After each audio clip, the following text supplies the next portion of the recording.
अगला हियरिंग जो हम लोग कोर्ट में होने वाला है उसको लेकर के हम लोग पूरा व्यवस्था कर रहे हैं और यही चल रहा है। सर बोले, एडवोकेट सर से जब मेरा मीटिंग हुआ परसों, बोले कि इसको हम लिस्टिंग कराते हैं, बहुत जल्द उसका लिस्टिंग होगा ना। और बहुत 2-3 हियरिंग तो तो पहले लिस्टिंग कराने से होगा क्या? क्या होता है ना, क्या चीज का लिस्टिंग करवाने? देखिए पहले जो हियरिंग के लिए हम लोग को डेट मिलता था ना, वो डेट में ना हियरिंग नहीं हो पाता था क्योंकि हम लोग को सीरियल नंबर बहुत ज़्यादा मिलता था। तो हम लोग क्या किए इस बार, पिछला बार बदला रहे थे कि 100 से पार मिल गया था। हमारे पार मिल गया था, इसलिए हियरिंग नहीं हो पाता। अब हम लोग ऐसे डेट नहीं लेंगे, हम लोग वही डेट लेंगे जिस डेट में मेरा केस का सुनवाई हो जाना चाहिए। कोर्ट में जो मामला चल रहा है उसको सही तरीके से सुनवाई करवाने में, एडवोकेट बुला करके अच्छे तरीके से सुनवाई कराने में एक हियरिंग का 8 लाख से ज़्यादा का खर्च आता है। साथ जैसे पीजीटी के छात्र हैं और इससे पहले भी हम इनका बाइट लिए हुए थे, और जैसा कि पीजीटी को लेकर हाईकोर्ट में भी मामला चल रहा है और उसमें भी कुछ ना कुछ सुनवाई होना है। और सुनवाई कब होगा, क्या होगा, और जो बाकी बचा हुआ रिजल्ट है वो आखिर में कब तक आएगा अब।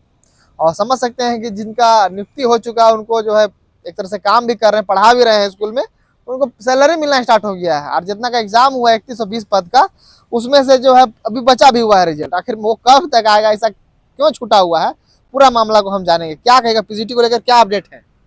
देखिए पीजीटी को लेकर जो है ना, हम लोग जो कोर्ट में हम लोग का केस चल रहा है ना, उसको लेकर के हम जो है अपने एडवोकेट के साथ में ना, कल परसों भी हमारा मीटिंग हुआ था ना, कि हम लोग अगला हियरिंग जो हो रहा है हम लोग का ना, उसमें हम लोग ज़बरदस्त तरीके से मांग रखेंगे ना, जांच की मांग रखेंगे और गलत तरीके से ज्वाइनिंग जो लिए हैं सभी लोग, उन लोग के प्रति कि उन लोग की जांच हो और उन लोग हटे, और जो सही तरीके से पढ़ाई किए हैं उनका ज्वाइनिंग हो ना।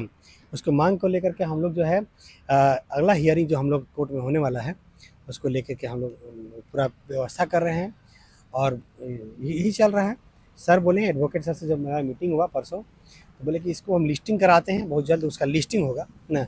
और बहुत 2-3 हियरिंग तो पहले लिस्टिंग कराने से होगा क्या? क्या होता है ना, क्या चीज का लिस्टिंग करवाने? देखिए पहले जो हियरिंग के लिए हम लोग को डेट मिलता था ना, वो डेट में ना हियरिंग नहीं हो पाता था क्योंकि हम लोग को सीरियल नंबर बहुत ज़्यादा मिलता था। तो हम लोग क्या किए इस बार, पिछला बार बदला रहे थे कि 100 से पार मिल गया था। हमारे पार मिल गया था, इसलिए हियरिंग नहीं हो पाता। अब हम लोग ऐसे डेट नहीं लेंगे, हम लोग वही डेट लेंगे जिस डेट में मेरा केस का सुनवाई हो जाना चाहिए ना। तो उसके लिए हम लोग लिस्टिंग कराने का हम लोग चल रहा है। डेट लेने का ही पैसा लगता होगा? थोड़ा बहुत लगता है, थोड़ा बहुत पैसा लगता है, थोड़ा खर्च आता है। आप मतलब जो आप लोग जाते होंगे, पिटिशनर लोग हैं, वो लोग भी जाते होंगे वहाँ? नहीं, सभी लोग को जाने की जरूरत नहीं होता है। जिससे हम जाते होंगे, जिसे हम केस को लीड कर रहे हैं तो हम ही को जाना होता है, तो हम जा करके सब कुछ करा लेते हैं। और सारा अपडेट जो व्हाट्सएप ग्रुप होता है हम लोग का, सारे पिटिशनर का, तो सब उसमें हम लोग मीटिंग कर लेते हैं और वो जाके हम लोग बोल देते हैं, या जो हमारे साथ जा सकते हैं 2-4 लोग तो उनको भी साथ में ले जाते हैं और सब बात हम लोग रखते हैं। तो हम लोग मीटिंग किए हैं अपने एडवोकेट से ताकि इस मामले को कैसे जल्द से जल्द जो है निपटारा हो। और जो पिटिशनर जो केस फाइल किए हैं उन्होंने सिंस मेहनत से पढ़ाई किया था, तो उनका ज्वाइनिंग कैसे हो, ताकि उन लोग ही था ज्वाइनिंग के लिए कैपेबल, उन्हीं लोग का हक बनता था, राइट बनता था उन लोग ज्वाइन होना। कैसे उन लोग का जल्द से जल्द ज्वाइनिंग हो, ठीक है, कैसे कोर्ट का ऑर्डर आए ताकि इन लोग ज्वाइन हो, क्योंकि इन लोग मेहनत करके रोड पे आ गया है, और जो मेहनत नहीं किया वो नौकरी में है, तो कैसे हम लोग को हो, उस मैटर पर पूरा डिस्कशन हुआ हम लोगों का।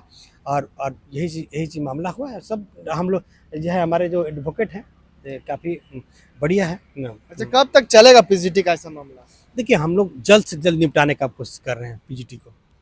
अब पीजीटी ना लंबा नहीं खींचना चाहते हैं। और सरकार जो है एक तरह से अभी तक जो बाकी बचा हुआ रिजल्ट है जेएसएससी जो है वो आखिर में कब जारी करेगी? देखिए हम आपको एक बात बताना चाहते हैं, पीजीटी का बहुत जल्द रिजल्ट आएगा। जो बचा हुआ रिजल्ट, बाकी जो वैकेंट सीट है, हाँ, पीजीटी का बहुत जल्द रिजल्ट आ रहा है। 25 तारीख तक, शायद 25 जनवरी तक ही रिजल्ट आने का चांस है। पूरा नहीं, पूरा नहीं आएगा। हमको लग रहा है कि 40-50। अच्छा, फिर खुद नहीं आएगा? 40-50 को कब तक आ जाएगा? जनवरी 25 तक ऐसा उम्मीद लग रहा है हमको। तो आएगा तो कोई बात नहीं, जितना लोग का आएगा सब लोग ज्वाइन करेगा ना। फिर अगर नहीं आएगा जिसका, ठीक है, वो नेक्स्ट का वेट करेंगे ना। तो हमको लग रहा है कि कुछ दिन के बाद आएगा और उसमें लोगों को ज्वाइनिंग होगा। मतलब 25 तारीख तक आएगा कुछ लोगों का, ऐसा कहीं से कहाँ से अपडेट मिला? देखिए इंटरनल हम लोगों को मिलते रहता है कि रिजल्ट आने वाला है। जिसे बाकी सब्जेक्ट का आया था, इकोनॉमिक्स का भी आया था कुछ दिन पहले, का 7 की कितना रिजल्ट आया था? हाँ, इकोनॉमिक्स का आया था। अभी बाकी सब्जेक्ट का भी आने वाला है, सभी सब्जेक्ट का उसमें लोग रहेंगे। 2-2, 4-4, 5-5 सभी सब्जेक्ट के लोग रहेंगे। मतलब 40 सीट लमसम।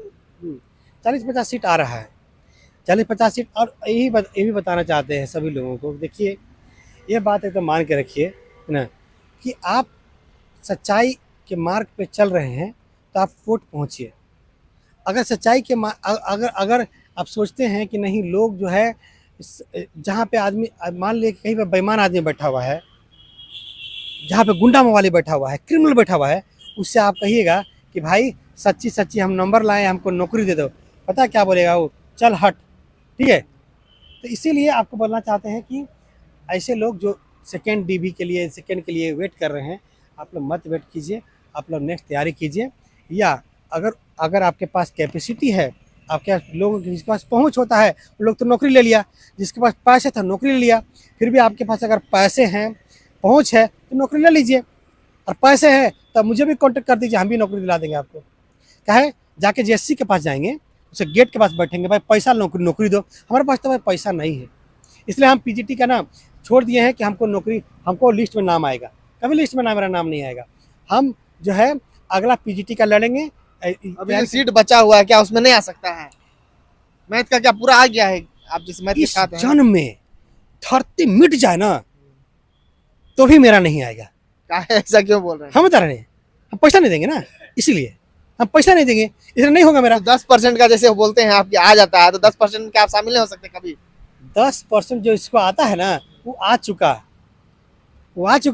10% लोग जो जिसका किस्मत सही था, होता है ना कि जो है किस्मत सही था कि कुछ खेले, निकल गया अपना, तब आया, नहीं तो रियलिटी में नहीं आता है क्या। तो उसमें हम अब और याद रखिएगा, किसी का किस्मत सही होता है तो उसका आ जाता है। दुनिया में पहला इंसान हम हैं जिसका किस्मत सबसे ज़्यादा खराब है। और दोस्त लोग से पूछिएगा, मेरा किस्मत ही खराब है। कहीं भी कुछ किस्मत से किसी कुछ मिलना होता है ना, तो हमको नहीं मिलता है। इसीलिए हमको उम्मीद नहीं है, हमारा किस्मत पे को भरोसा नहीं है। मेहनत में भरोसा है ना, बस हमको यही है कि हम मेरे साथ अन्याय होगा तो हम छोड़ेंगे नहीं। जेएसएससी के लोग अगर कितना 1000 करोड़ के प्रॉपर्टी लेके बैठा हुआ है, उन लोग यकीन बनाते हैं आपको कि इन लोग का प्रॉपर्टी जब्त नहीं करवा दिए ना, तो बताइएगा कि इन लोग का प्रॉपर्टी जब्त होगा और इसमें लिखा होगा कि पीजीटी 2023 में सब जगह मुझे जो है ना सेटिंग करवाना चाहिए था, सब जगह पैसा लेकर नौकरी देना चाहिए था, लेकिन हमको पीजीटी में घूस लेकर नौकरी देना चाहिए था। ये पीजीटी में घूस लेकर नौकरी दिए और सारी प्रॉपर्टी मेरी जब्त हो गई और खुद होटवार जेल पहुंच गए। और यही नहीं, आपको बताना चाहते हैं कि आगे इस कानून के लिए मांग करेंगे हम कि जो भी घूस देकर नौकरी दे, उसको फांसी की सजा होना चाहिए। और फांसी की सजा का कानून बनेगा झारखंड में, और इन जेएसएससी वालों को फांसी पर चढ़वाएंगे। इस बात तब तक लड़ाई जारी रहेगा मेरा, ये बताना चाहते हैं आपको। जेएसएससी में कितने पिटिशनर हैं आपके साथ, क्या लग रहा है आपको? जेएसएससी में देखिए, अभी पीजीटी में मेरा ना 600-700 पिटिशनर है। हम चाहते हैं कि मेरा पीजीटी का पिटिशनर ना कम से कम 5000 लोग हो। उससे क्या फायदा मिलेगा बताते हैं आपको। 5000 पिटिशन होगा ना, नौकरी तो सबको दिलवाएंगे, सीट बढ़ा के नौकरी दो। नहीं, फायदा सिर्फ इतना ही होगा कि 5000 से 5000 लोग लड़ेगा मिलके, तो उस समय लोग हमको बोलिएगा कि 500 रुपया दो। मेरे पास 500 रुपया नहीं होता। तो इसी तरह से ज़्यादा से ज़्यादा लोग रहेंगे तो 100-200 रुपया दे करके हम बड़ा से बड़ा लॉयर हायर कर सकते हैं जो मेरा केस लड़ेगा ना। तो उसके लॉयर लोग भी पैसा लेते हैं? हाँ तो भाई बहुत ज़्यादा लेते हैं ना। एक हियरिंग का 2 लाख से लेकर के 5 लाख एक हियरिंग का। आप लोग को भी उतना देना पड़ता है? हम लोग को देना पड़ता है। तो अब उतना पैसा देने के लिए हम लोग कम रहेंगे तो नहीं दे पाएंगे। सुप्रीम कोर्ट में जाते तो उससे भी ज़्यादा पैसा लगने लगता है। एक हियरिंग का जज लोग लेते हैं या नहीं, वकील लोग जो केस लड़ते हैं, जो बाहर से लोग एडवोकेट बुलाते हैं। 2 लाख रुपया लेते हैं? 2 लाख कम हुआ, 2.5 लाख। और 2.5 लाख ही नहीं होता है उन लोग का फीस। अच्छा, आज जिस दिन सुनवाई नहीं हुआ उस दिन का फिर पैसा नहीं? देखिए, हम लोग इसीलिए अब केस को लिस्टिंग कराएंगे अपने से कि जिस दिन हियरिंग हो जाना चाहिए मेरा, उसी दिन हम बुलाएंगे ना। मान लीजिए कि हमारा लिस्टिंग में 160 सीरियल नंबर आ गया, 100 से पार हो गया, उस दिन हम कैसे बुलाएंगे? क्योंकि सिर्फ हमको जो है ना उस एडवोकेट का पैसा नहीं देना पड़ता है। जैसे मान लीजिए एक सीनियर एडवोकेट है, वो बोल दिया कि हमको 2.5 लाख रुपया फीस है या 5 लाख रुपया फीस है, उनका फीस तो हो गया।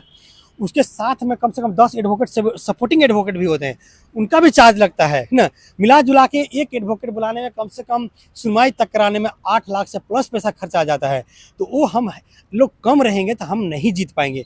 जब आप पैसे से मजबूत रहिएगा ना तो आप डिसीजन ले सकते हैं। इसीलिए हम चाहते हैं कि जो भी पीजीटी के लोग हैं ना, मुझे जानते हैं। ये बताइए, एक केस में मतलब एक सुनवाई में 2 लाख रुपया खर्चा है या फिर पूरा मिला के?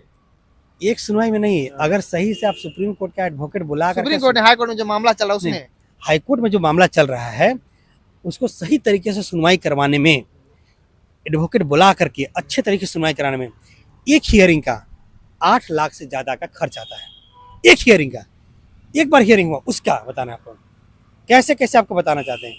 पहले तो जो एडवोकेट को बुलाएंगे, एक सीनियर एडवोकेट का 2 से 5 लाख का उसका अपना फीस है, साथ में सपोर्टिंग है, उन लोग मिला जुला के 4.5 लाख पड़ जाता है। उन लोग को अलग से देना पड़ता है कि 2 ही लाख? हाँ, नहीं अलग से उन लोग का रहने का, खाने का, फ्लाइट का, जाने का, आने का सब पैसा दीजिएगा तब ने, सब पैसा मिला जुला के लिस्टिंग, केस को लिस्टिंग कराने में सबका पैसा का खर्च आता है। न्याय कोर्ट से लेना, पता है जेएसएससी क्यों सीना तान के ये बोलता है ना तुम जाओ कोर्ट, पता है क्यों? या कि उसका एडवोकेट वहाँ बैठा हुआ है, एकदम पक्का चुतिया एडवोकेट है उसका ना, घुमा घुमा कर रखता है ताकि जब बच्चा के पास पैसा खत्म हो जाएगा खुद लड़ना छोड़ देगा, ऐसे जीत जाएगा। तो इसीलिए वो कोर्ट भेजता है ना, ताकि इन लोग लड़ ही नहीं पाएगा। तो इसीलिए हम बोलना चाहते हैं कि पीजीटी वालों को बोलना चाहते हैं, यकीन बताते हैं आपको, आप केस में शामिल होइएगा ना, अगर हम लोग 5,000 लोग होंगे ना, अगर उसमें से बोलेगा कि 1,000 को नौकरी देंगे ना, तो हम 1,000 को नौकरी लेंगे नहीं, हम डिसीजन एक्सेप्ट नहीं करेंगे। हम एक्सेप्ट करेंगे जब 5,000 के मेरे 5,000 पेटिशनर का नौकरी दिया जाएगा। अगर सीट नहीं है तो सीट क्रिएट करके दो, क्योंकि 5,000 लोग लड़ा है इतना दिन तक, तब न्याय मिला है। 5,000 लोग कितना पैसा खर्चा किया तब न्याय मिला है। इसलिए हम सबको बोलना चाहते हैं कि आप जरूर केस में शामिल होइए, ताकि 200-300 रुपया के कंट्रीब्यूशन से हम लोग इतना लोग लड़ लेंगे उस केस को और जीत लेंगे, क्योंकि आपका न्याय तो भाई कहीं से नहीं मिलेगा। सरकार से सोचते होंगे कि कोई सरकार न्याय देती है, सरकार कोई न्याय नहीं देती। सरकार से लोग को उम्मीद नहीं करना चाहिए। क्यों नहीं उम्मीद करना चाहिए? कोई भी सरकार में को विधायक को सरकार बोला जाता है, बताइए कौन सा विधायक ईमानदार है? सब तो गुंडा मवाली है जी ना, सबके सब 90% तो उसका अनपढ़ गंवार लोग है जी, उससे क्या उम्मीद कीजिएगा? छोड़िए उसे। अब दूसरा, अब जैसे से क्या उम्मीद कीजिएगा जिसमें अरविंद कुमार लाल जैसा अधिकारी बैठा हुआ है, जो एग्जामिनेशन कंट्रोलर तक बना हुआ है जेएसएससी का, वो खुद एग्जाम पास नहीं किया हुआ है, खुद जो है कॉपी चेक नहीं हुआ है। सुधीर गुप्ता जैसा आदमी जो बिहार से आके घूस लेके नौकरी लेके बैठा हुआ है, उसका कॉपी चेक करवा दिया जाए, उसका सिलेक्शन कैसे हुआ है? उसको वायरल को वायरल बोलता है, ठीक है, उसको बोलने नहीं आता है तरीका से, वो क्या उससे उम्मीद करिएगा जेएसएससी से जी? तो सच्चाई ये है कि आप कोर्ट जाइए और कोर्ट में न्याय लेके रहेंगे। और जजेस, हमारे जो जजेस है, ठीक है, जजेस से भी आपके थ्रू, आपके चैनल को अगर जजेस देखते होंगे तो हम बोलना चाहते हैं कि कम से कम हमारा उम्मीद है जजेस से कि जेपीएससी में, जेएसएससी में बैठा अधिकारी ईमानदार होना चाहिए। जेएसएससी में, जेपीएससी में बैठा हुआ अधिकारी का सिलेक्शन जो प्रोसेस होगा, जो सिलेक्शन हुआ है उसका, वो सही तरीके से हुआ, ये देख करके ही सिलेक्शन हुआ जाए। और जेएसएससी, जेपीएससी में बैठे हुए अधिकारियों का सिलेक्शन प्रोसेस जजेस का निगरानी में होना चाहिए। और पीजीटी के ऊपर जांच बैठे और टीजीटी के ऊपर जांच बैठे तो उसका मॉनिटरिंग हाईकोर्ट के जज के निगरानी में हो। अंत में छात्रों को क्या मैसेज दीजिएगा? मैसेज यही देना चाहते हैं कि आप यकीन बताते हैं आपको, आप कोर्ट केस में शामिल होइए, आपको न्याय पक्का दिला के ही छोड़ेंगे। आपका पीजीटी का जॉब क्रिएट करके देना पड़ेगा। 22,000 सीट खाली है जी, ठीक है, 5,000 सीट क्रिएट कर देगा तो कोई फर्क पड़ेगा इसको? बाकी का एग्जाम ले लेना तुम, क्योंकि अभी जो बच्चा एग्जाम दिया है ना पीजीटी का, नेक्स्ट पीजीटी का एग्जाम तक उसका एज ही नहीं बचेगा जी, तो क्या देगा? इसलिए अच्छा ये है कि कोर्ट केस में शामिल होइए। और कोर्ट केस में इतना सारा प्रूफ एग्जाम एजेंसी से लेकर के एग्जाम सेंटर तक चोरी करवाने में शामिल था जी। यहाँ तक कि जेएसएससी में बैठे अधिकारी करप्ट था जी, जो घूस देकर नौकरी लिया हुआ है। अरविंद कुमार लाल जैसा अधिकारी बैठ के वहाँ पे यहाँ पे काम कर रहा है जी। क्या न्याय की उम्मीद करेंगे जी? हमको तो ऐसा नौकरी ही नहीं चाहिए जी, हमको नौकरी ही नहीं करना, हमको तो इन लोग से नौकरी नहीं चाहिए। और बोलते हैं ना आप कि जेएसएससी में जाके बात करिए, हम पापियों से बात नहीं करते। हमको अब जेएसएससी में बात करने नहीं जाना, बल्कि उसको उठवा के हाईकोर्ट में बुलवाना है और हाईकोर्ट में उसका पोल खोलना है और सीधा उसको हटवार पहुंचाना है। हमको बात नहीं करना, उन लोग को हटवार पहुंचाना है, ये बात तय है। और उन लोगों का जो घूस देकर नौकरी लिए हैं, उन लोगों को 10 साल 10 करोड़ जुर्माना देने के लिए आप रेडी रहिए। और यकीनन बताते हैं कि तब तक नहीं छोड़ेंगे जब तक जेएसएससी वालों को, जब तक घूस लेकर नौकरी लेने वालों को जेल नहीं पहुंचा देते। और टीजीटी में डेमो दिखा देंगे इन लोगों को हम। चलिए, तो देख सकते हैं जेएसएससी पीजीटी के भी एग्जाम दिए हुए हैं, इनसे हम बातचीत कर रहे थे। और पीजीटी को लेकर भी हम अपडेट देते रहते हैं और जल्द से जल्द उसका भी सुनवाई होने वाला है। और इसमें बहुत बड़ा अपडेट यही आ रहा है कि 25 तारीख तक, 25 जनवरी तक 40 से 50 वैकेंट जो सीट है बचा हुआ है, उतना का समझिए कहीं ना कहीं छात्र उसमें बहाल होंगे फिर से। अब देखने वाला मामला होगा कि इसमें कितना सच्चाई है। बाकी बात फिर कुछ अपडेट होगा वो भी देंगे। चैनल के साथ बने रहेगा। धन्यवाद।